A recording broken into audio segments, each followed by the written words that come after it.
জীবনের রঙিন স্বপ্নগুলোর মাঝে নিজেকে জড়াতে গিয়ে কখনো বুঝিনি তোমাকে মা।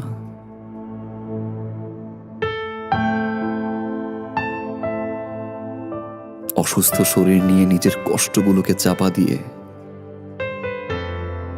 আমার পছন্দের খাবারগুলো রান্না করতে মা, কিন্তু কোনোদিন বুঝতে পারিনি তোমার কষ্টগুলো।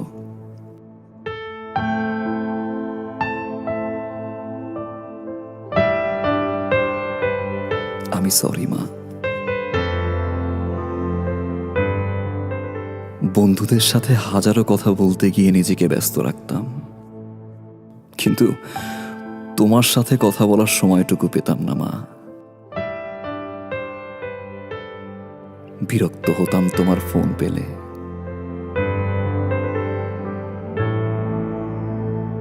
আমি সরি মা। ক্ষণিকের ভালোবাসার পিছে ছুটে তার পছন্দের খাবারগুলো দিয়ে তাকে সারপ্রাইজ দিতে ব্যস্ত থাকতাম। ভুলে যেতাম তুমি কি খাচ্ছ, কার সাথে খাচ্ছ, কিভাবে খাচ্ছ মা। আমি সরি মা। হাজারো মানুষের ভিড়ে নিজেকে জড়িয়ে রাখতাম। তুমি বাবা বাবা বলে বারবার ডাকতে মা। মানুষ হয়েও পশুর মতো আচরণ করতাম মা। তোমার যত্নগুলো অসহ্য লাগতো।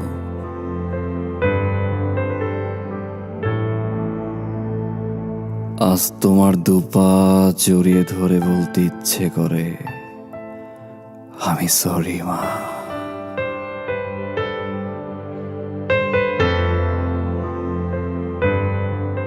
জানো মা, আজ 3 বেলা না খেয়ে থাকলেও কেউ ফোন করে বলে না যে বাবা বাসায় আয় খাবি।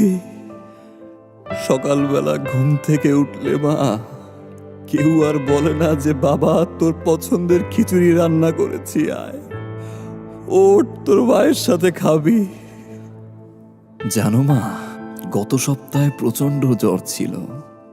তোমার মতো করে মা মাথায় হাত বুলিয়ে দিয়ে কেউ বলে না বাবা তোর মা তো আছে, সব ঠিক হয়ে যাবে।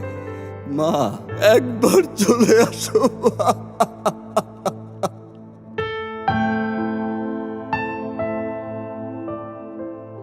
মা,